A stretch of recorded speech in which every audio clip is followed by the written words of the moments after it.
সবাইকে আমি ধন্যবাদ জানাই। বিগত দিনে আন্দোলন সংগ্রামে আপনারা মাঠে নির্যাতন ভোগ করেছেন, জেল কেটেছেন, বিভিন্ন রকম নির্যাতন করছেন। আপনাদের সবাইকে সংগ্রামী সালাম। আপনাদের সবার সাথে আমি সবসময়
আন্দোলন যখন তুঙ্গে চলেছে সেই মুহূর্তে আমরা দেখেছি বৈষম্য বিরোধী ছাত্র নেতৃবৃন্দ আমাদের সাথে এসে ঐক্যবদ্ধ হয়েছে এবং আমরা বিশ্বাস করি শহীদ রক্তের কথা মনে করেই আসছে আমাদের সবচেয়ে বড় আদর্শ।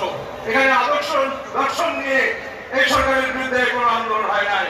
আন্দোলন হয়েছে হরণ করার জন্য, আন্দোলন হয়েছে গুণ হত্যা গুণ।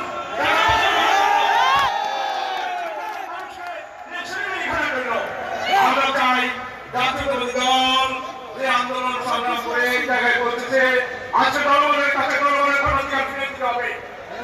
আমরা চাই দেশের উন্নয়ন, আমরা চাই রাজনীতির মুক্তি এবং যারা আজকে আমাদের বিরুদ্ধে বিভিন্ন কথা বলে জিও পলিটিক্সে আমাদেরকে হেয় করতে চায় তাদের বিরুদ্ধে আরেকবার আমাদেরকে মাঠে নামাতে হবে, প্রস্তুত হতে হবে। থাকবো ইনশাআল্লাহ আপনাদের সাথে যতক্ষণ পর্যন্ত দেশটা আসে, যতক্ষণ পর্যন্ত বাংলাদেশ রাজনীতি ততক্ষণ পর্যন্ত তারা ক্ষমা ফেরত আসবে। আপনারা সবাই আমাদের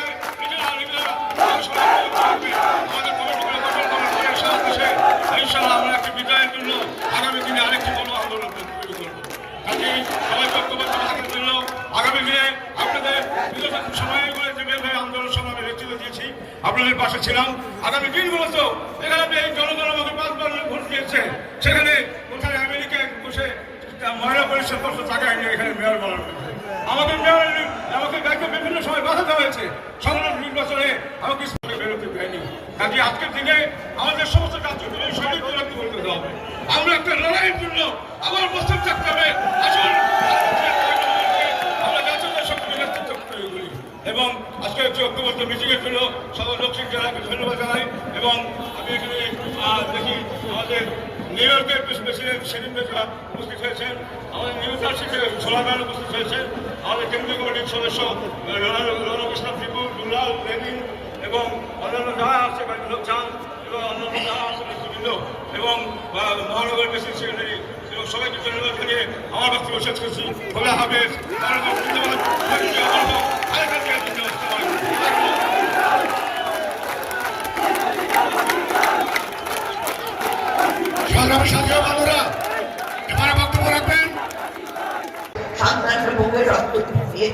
এই আন্দোলনে কাজে জনগণ নিশ্চয় আপনারা ভালোবাসবেন এবং জনগণ আপনাদেরকে হয়তো নির্বাচিত করবেন।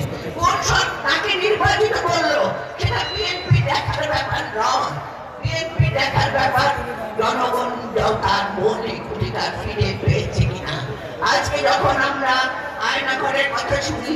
আজকে যখন একটা ঘটনা যারা বর্ণনা করছে, সেই বাংলাদেশ একটা আইএমএ জাহিরা দেশ সরকারের পরিণত হয়েছিল দুঃশাসনে, যেখানে আমাদের আইএমএ জাহিরা হতো, মানুষকে চিন্তা খবর দেওয়া হতো।